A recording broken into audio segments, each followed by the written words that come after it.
बिस्मिल्लाहिर्रहमानिर्रहीम, अस्सलाम वालेकुम। मेरा नाम डॉक्टर अहमद एजाज है और मैं सिमिलिया क्लिनिक्स अब्बोत्ताबाद पाकिस्तान से आपसे मुखातब हूँ।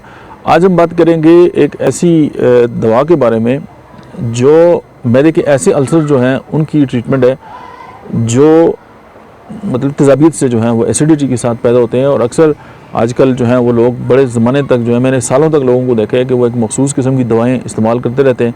कहते हैं जी अगर वो इस्तेमाल ना करें तो हज़मा ख़राब होता है, या अगर वो ना करें तो एसिडिटी बहुत ज़्यादा होती है।